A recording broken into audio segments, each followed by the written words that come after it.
Abra sua Bíblia comigo em Marcos capítulo 9. Nós vamos ler a partir do versículo 14. E o tema da palavra nessa noite é resgatando a sua fé. Marcos capítulo 9, do 14 ao 29. Geralmente a fé é usada para resgatar as coisas. Mas hoje nós vamos ver como resgatar a fé. Porque às vezes você não está tendo nem fé para resgatar as coisas. Então vamos aprender como resgatar a nossa fé. Através da vida de um homem que muitas vezes nós temos ele na Bíblia como alguém incrédulo, como alguém ruim. E a gente vai tentar sentir na pele o que esse homem sentiu. E quando ele se colocou diante de Jesus, o que Jesus fez na vida dele. Consegue projetar aí? Agora sim. Eu vou ler aqui na nova tradução da linguagem de hoje. Quando eles chegaram perto dos outros discípulos, viram uma grande multidão em volta deles e alguns mestres da lei discutindo com eles. Quando o povo viu Jesus, todos ficaram admirados e correram logo para o cumprimentarem. Jesus perguntou aos discípulos: "O que é que vocês estão discutindo com eles?" Um homem que estava na multidão respondeu: "Mestre, eu trouxe o meu filho para o Senhor porque ele estava dominado por um espírito mau e não pode falar. Sempre que o espírito ataca o meu filho, joga-o no chão e ele começa a espumar e a ranger os dentes. E ele está ficando cada vez mais fraco. Já pedi aos discípulos do Senhor que expulsassem o espírito, mas eles não conseguiram." E Jesus disse: "Gente sem fé, até quando ficarei com vocês? Até quando terei de aguentá-los? Tragam o menino aqui." Quando o levaram, o Espírito viu Jesus e sacudiu com força o menino. Ele caiu e começou a rolar no chão, espumando pela boca. Aí Jesus perguntou ao pai: "Quanto tempo faz que o seu filho está assim?" E o pai respondeu: "Ele está assim desde pequeno. Muitas vezes o espírito joga no fogo e na água para matá-lo. Mas se o Senhor pode, então nos ajude. Tenha pena de nós." Jesus respondeu: "Se eu posso, tudo é possível para quem tem fé." Então o pai gritou: "Eu tenho fé, ajude-me a ter mais fé ainda." Em outras versões, "ajuda a minha incredulidade." Quando Jesus viu que muita gente estava se juntando ao redor dele, ordenou ao espírito mau: "Espírito surdo-mudo, saia desse menino e nunca mais entre nele." O espírito gritou, sacudiu o menino e saiu dele, deixando-o como morto. Por isso todos diziam que ele havia morrido. Mas Jesus pegou o menino pela mão e o ajudou a ficar de pé. Quando Jesus entrou em casa, os seus discípulos lhe perguntaram em particular: "Por que foi que nós não pudemos expulsar aquele espírito?" Jesus respondeu: "Esse tipo de espírito só pode ser expulso com jejum e oração." Feche seus olhos, vamos orar.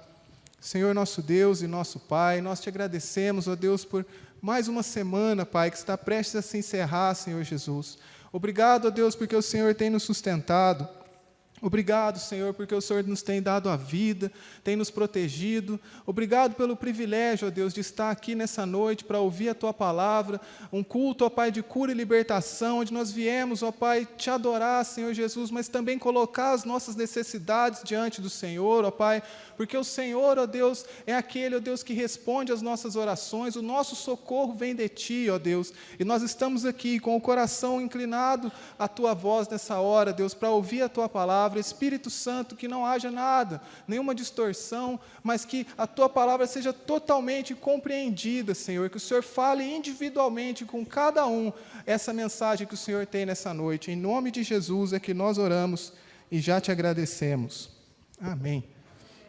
O que é fé? Falar, fé é uma força, fé é um arrepio, fé é uma luz. A Bíblia diz, não precisa abrir não, Hebreus 11:1, fé é a certeza de que vamos receber as coisas que esperamos e a prova de que existem coisas que não podemos ver. Essa é a definição de fé, uma definição abstrata que exige fé, para você entender, a própria definição de fé. E por que a fé é tão importante?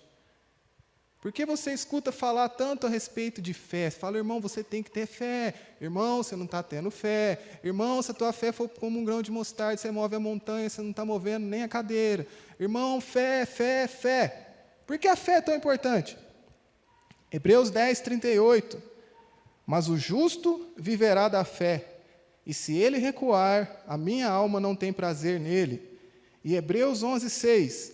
Sem fé, ninguém pode agradar a Deus, porque quem vai a Ele, não é pergunta, precisa crer que Ele existe e que recompensa os que procuram conhecê-lo melhor. Então fica claro que na vida cristã é essencial que eu e você tenhamos fé. Eu e você precisamos viver pela fé, conforme a palavra de Deus diz, e nós não conseguimos agradar a Deus se nós não tivermos fé. Todavia, existe um momento na vida de cada pessoa em que essa fé acaba se esvaindo. Talvez você já tenha passado por momentos na sua vida em que você disse assim, mas eu não tenho mais fé. Eu perdi a minha fé por N circunstâncias que podem ter acontecido com você. E nesse momento, o que nós fazemos? Já que a fé ela é tão importante para a caminhada com Deus, já que sem fé é impossível agradar a Deus, já que o justo deve viver pela fé, e quando a minha fé falha? E quando eu olho para dentro de mim e não tenho força nenhuma, e não encontro mais a fé dentro de mim, assim como esse homem do texto, nós vamos ver como a história dele é uma história que tem muito a nos ensinar. Esse episódio que nós lemos em Marcos 9, do 14 ao 29, ele se passa logo após o Senhor Jesus ter se transfigurado ali no monte com Pedro, Tiago e João, e ele desce do monte e encontra ali uma multidão fazendo um alvoroço. E no meio daquele alvoroço, o que estava acontecendo ali? Aquele pai, desesperado, procurando ajuda, procurando socorro para o seu filho, que estava possesso por um espírito maligno, e os discípulos de Jesus, que antes haviam conseguido expulsar demônios, já sabiam como fazer, mas aquele caso específico eles não conseguiram. Essa é a nossa história. E eu queria que por um momento, eu vou contar aqui uma historinha, mas não é para você dormir. Se você quiser fechar o olho para você criar a imagem na sua cabeça, você pode fechar, mas não dorme. Amém? Uma história rápida, emocionante. Para a gente tentar se colocar na pele desse pai. Porque, como eu disse, às vezes a gente olha para esse homem na palavra de Deus e fala assim, poxa vida, ele estava diante de Jesus. E ele falou, Jesus, se o Senhor pode, que falta de respeito que ele teve com Jesus. Se o Senhor pode, o homem andou sobre as águas, o homem ressuscitou mortos, ele curou doentes, ele já tinha expulsado demônios, e aí você chega diante dele e fala, se o Senhor pode.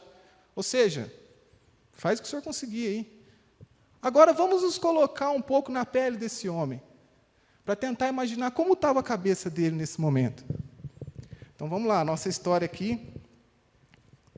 Se imagine sendo esse homem por um momento. Para você que é pai ou mãe, talvez seja mais fácil.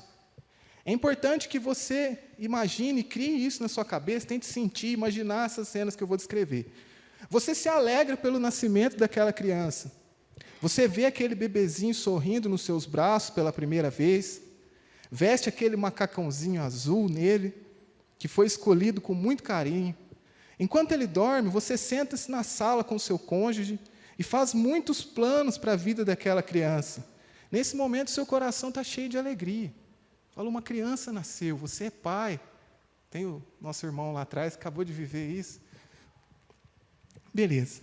Com o passar do tempo, você começa a observar um comportamento estranho no menino. O semblante dele agora é um semblante de raiva. Ele se torna agressivo, agride a si mesmo. Parece que está fora de si. Mas você, como um pai zeloso e preocupado, o leva ao médico. O médico, com aquele seu uniforme branco, muito atencioso, faz todos os exames e diz que não há nada de errado com a saúde daquele menino. E ele encerra aquela consulta dizendo que a medicina não pode ajudá-lo. Nesse momento você já fica assim, poxa vida, o que eu vou fazer com meu filho? Os episódios de violência continuam a acontecer. O menino quebra tudo pela casa, ele se machuca, se joga na água, se queima. Você, enquanto pai, se sente incapaz, você teme pela vida do seu filho. Todos aqueles planos antes feitos para a vida do menino já não serão possíveis de serem vividos se ele continuar assim. E como você se sente nesse momento? Onde as opções, as circunstâncias, aquilo que você enxergava como uma possibilidade para a cura do seu filho, já não existem mais. Como você se sente nesse momento? Passado mais algum tempo, você acaba descobrindo que o que o menino realmente tem é um ataque de um espírito maligno que toma conta dele e o machuca. O deixa fora de si, e sabendo disso, que já não há mais solução humana para o seu filho, que continua a se destruir, você se sente totalmente incapaz e entra em desespero. Aí um belo dia, um vizinho seu, que também está sofrendo muito ao ver o que está acontecendo na sua família, bate na porta da sua casa, com um semblante esperançoso, e ele te diz que na cidade estava passando um homem. Alguns dizem que ele é profeta, outros dizem que ele é filho de Deus e veio na terra. E esse homem tem poder para mandar embora o espírito maligno da vida do seu filho. Você agradece ao seu vizinho, se despede dele, fecha a porta e entra correndo para falar com sua esposa, dizendo que ainda existe uma última esperança para salvar a vida do seu filho. Na mesma hora, você veste uma roupa nele, o toma pela mão, e o menino, com um olhar de grande tristeza, olha no fundo dos seus olhos e pergunta: papai, onde estamos indo?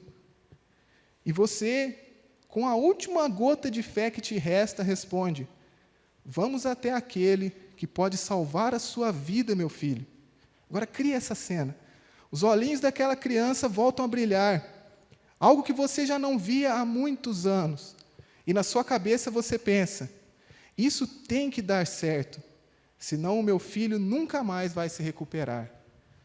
Então olha onde nós estamos na nossa história. Você havia perdido todas as esperanças, de repente aparece uma luz, e aí você alimenta aquilo de novo e fala: poxa, agora vai. Agora existe um que é chamado Filho de Deus e eu vou levar meu filho até ele. E o seu filho, esperançoso, fala: vamos. Você agora encontra o lugar, parte final, você agora encontra o lugar onde disseram que aquele homem, o profeta, o Filho de Deus, estaria. Vê uma multidão de pessoas ali, em busca dele, mas de repente o espírito maligno toma conta do menino e ele começa a se debater como nunca antes. Você se desespera, pois aquele pode ser o ataque que terá,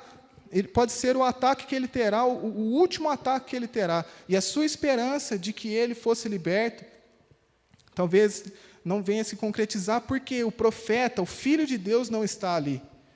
A multidão diz que os discípulos daquele homem podem usar a autoridade de Deus, e já expulsaram demônios antes.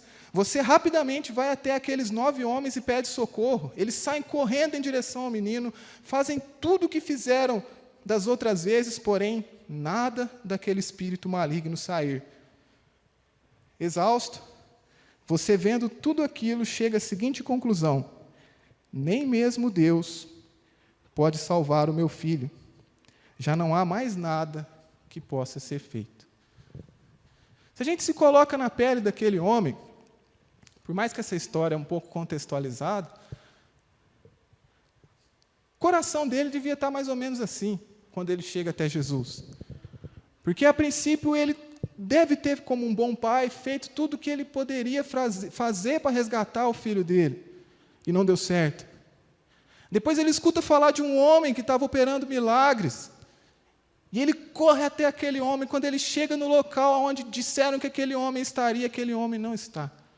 Mas ali estão os representantes dele, ali estão aqueles que se dizem não, Jesus deu autoridade para eles. Mas aqueles homens também não conseguem fazer nada para resgatar aquele menino. Enquanto seres humanos, é normal que você fique frustrado. É normal que numa situação dessa, você fale: poxa vida, eu busquei em Deus, porque até aquele momento os discípulos eram a referência de Deus que aquele homem tinha. E nem Deus pôde ajudar o meu filho. Então, quando Jesus, que é o próprio Deus, aparece a ele, não é de se espantar. que diante de uma tamanha dor no coração que ele tinha, ele pega e fala: Jesus, se o Senhor puder fazer alguma coisa. Se aqueles que já disseram que tinham o poder do teu nome não fizeram nada, se o Senhor puder, faz alguma coisa. Na verdade, irmãos, esse homem ele foi um herói. E você vai entender o porquê que esse homem foi um herói. Você vai entender, a gente vai falar aqui de 3 inimigos, de 3 lutas que ele travou consigo mesmo para que ele conseguisse receber o milagre que ele recebeu de Deus. E talvez são lutas que você está travando.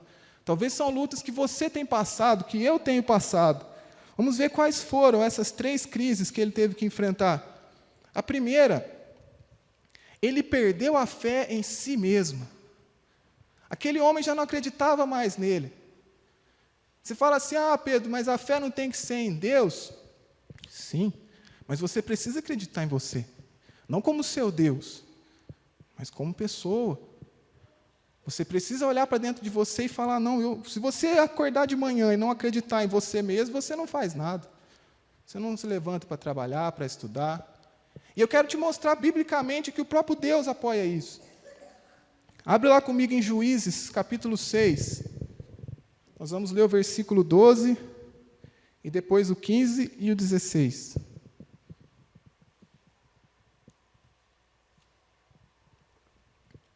Põe na Nova Tradução, na linguagem de hoje, fazendo favor. Não, está na Internacional.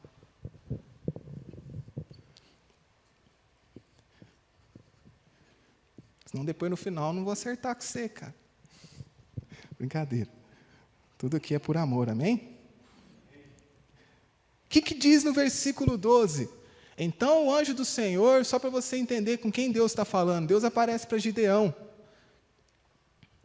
Então o anjo do Senhor aparece a ele e disse: você é corajoso, e o Senhor está com você. Versículo 15. Gideão respondeu: Senhor, como posso libertar Israel? A minha família é a mais pobre da tribo de Manassés, e eu sou a pessoa menos importante da minha família. 16. Mas o Senhor disse: você pode fazer isso porque eu o ajudarei. Você esmagará todos os midianitas como se eles fossem um só homem. Agora deixa o 12 aí. Olha que interessante, quando Deus se manifesta ali na vida de Gideão, qual que é a primeira coisa que ele fala para Gideão? Você é corajoso. Ele não chega e fala: Gideão, eu sou contigo, e você é corajoso. Ele chega, e a gente sabe que Deus não coloca as coisas fora de ordem, Ele faz de propósito. Você é corajoso, e eu sou contigo. Porque Gideão tinha uma imagem errada a respeito de si. Gideão, ele diz no versículo 15 e 16, ele fala: Deus, mas eu sou o menor. Deus, minha família é inferior. Senhor Jesus, na época não era Jesus, mas enfim.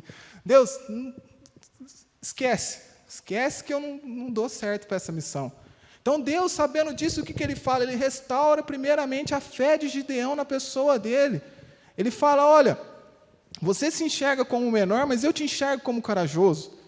E eu sou contigo, e por isso você vai livrar os israelitas dos midianitas.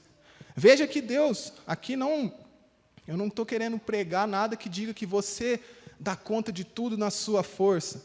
Mas você precisa acreditar em você, porque Deus vai ser contigo. Amém? E nós, e você, e eu, quando nós olhamos para dentro de nós, o que nós enxergamos? Uma pessoa capaz? Uma pessoa corajosa?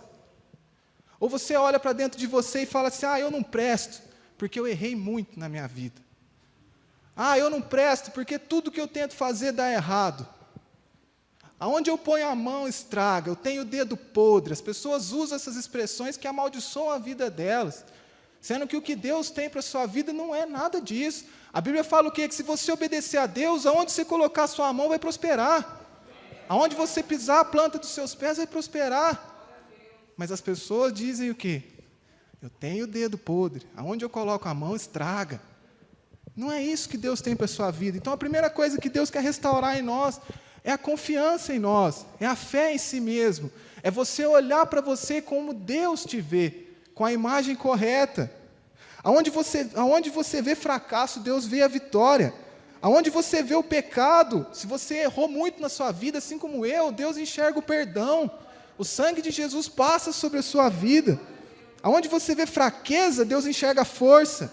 E aonde você vê o impossível, Deus enxerga a possibilidade de fazer um milagre. Amém? Que a gente possa olhar com o olhar de Deus para dentro de nós. Segundo, ele perdeu a fé na igreja.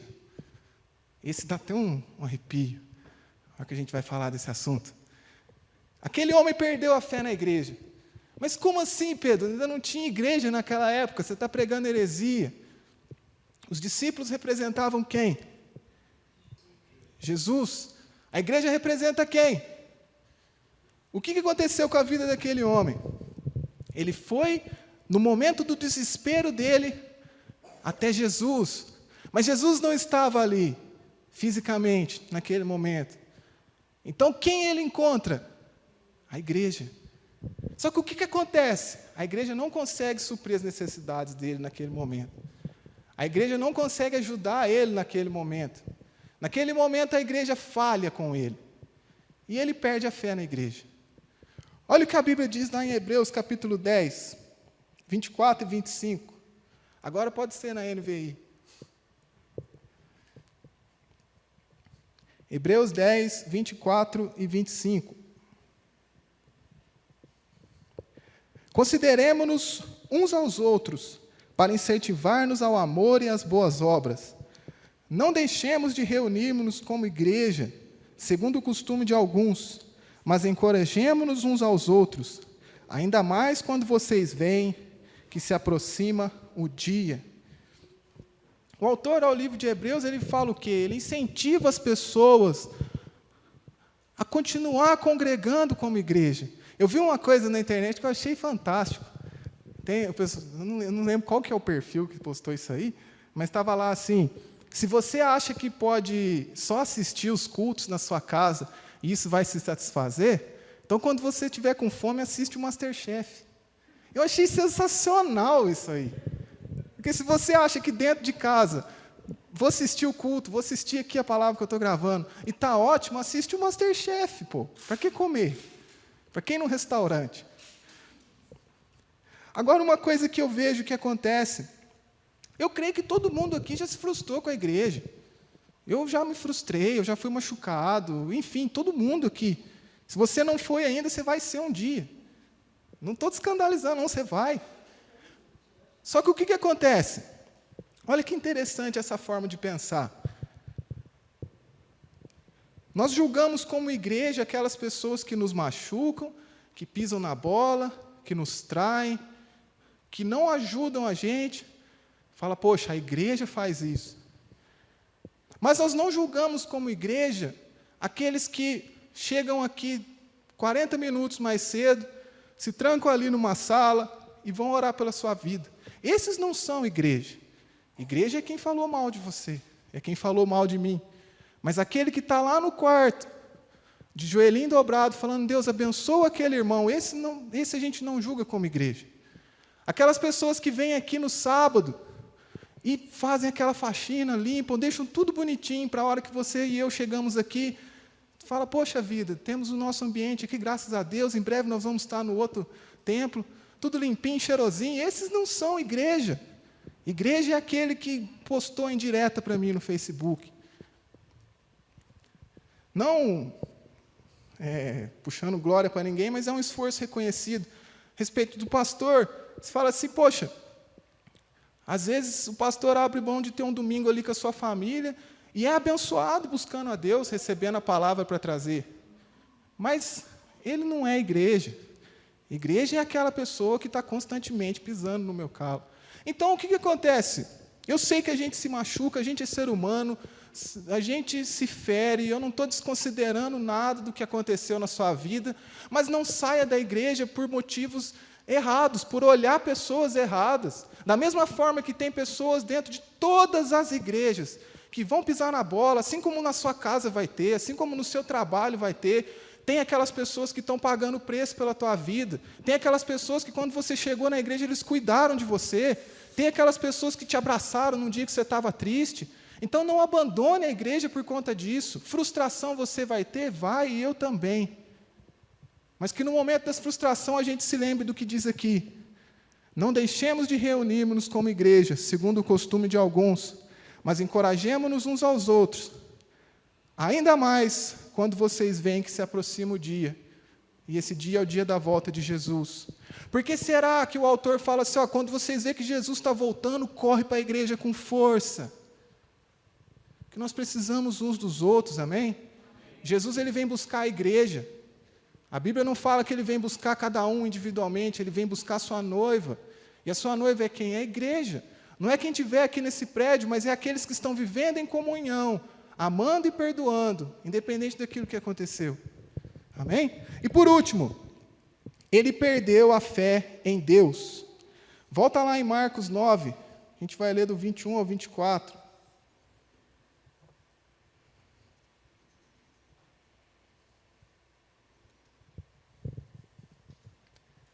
Aí Jesus perguntou ao pai, nesse caso o pai do menino, quanto tempo faz que seu filho está assim? E o pai respondeu, ele está assim desde pequeno.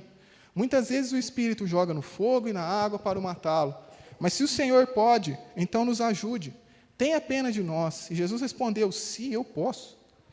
Tudo é possível para aquele que tem fé. Então o pai gritou, eu tenho fé, ajude-me na minha incredulidade, ou ajude-me a ter mais fé. Agora você consegue entender como que esse homem foi realmente forte. Ele já havia sido frustrado consigo mesmo, porque tudo que ele tinha para ajudar o filho dele não resolveu o problema dele, não adiantou. Ele correu para a igreja, e ele chega diante da igreja, a igreja não ajuda ele. Não, naquele tempo, não porque eles fizeram algum mal para aquele homem, mas eles não conseguiram ajudar ele. E aí Jesus chega para ele e aquele homem está quebrado dentro dele. Talvez aquela fosse a última vez que ele ia ver o filho dele vivo, num estado terrível, porém vivo. Mas é interessante você ver que como que Jesus trata ele. Nesse momento, Jesus podia pegar e falar assim, você está falando se eu posso, se vira. Você está falando se eu posso fazer alguma coisa pelo seu filho, eu não vou fazer nada, não, cadê a tua fé? Mas não foi assim que Jesus tratou ele. Porque Jesus, sim, nós vamos a Deus pela fé, nós nos relacionamos com Deus através da fé, mas Ele conhece o teu coração, Ele conhece as tuas lutas, Ele sabe o dia que você está quebrado, e você vai orar e você fala assim, Deus, eu estou quebrado. E você senta ali, já aconteceu isso comigo algumas vezes, fala, Deus, eu não consigo falar nada, mas eu estou aqui. E naquele momento, Deus ele enxerga o teu coração. Ele sabe, irmãos. Nós precisamos olhar para Deus mais como alguém que olha o nosso coração, amém? Não olhar para Deus como as pessoas que às vezes te julgam, me julgam e falam, nossa, você está fraco na fé. Deus conhece tudo que você está passando. Deus sabe se você passou problemas com líderes, com igreja, com você mesmo, com família. Ele entende tudo isso. A única coisa que Ele quer que você faça é que você vá até Ele. Porque o pai estava quebrado.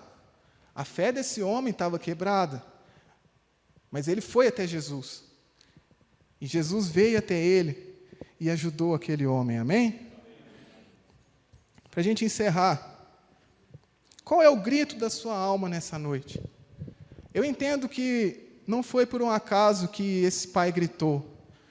Eu entendo que esse grito foi uma expressão da dor, da angústia que ele estava. Ele fala assim, não tem mais nada que possa ser feito, e eu tenho fé. Eu acho que ele juntou a última energia, a última força que ele tinha, e deu aquele grito. E aquilo foi suficiente para Jesus operar o milagre na vida dele. Às vezes você está aqui hoje, quer buscar um milagre, você já tem clamado desde que esse culto começou, alguns meses atrás. E só te resta um último grito. Mas pode ser que nesse último grito Deus opere o milagre na sua vida.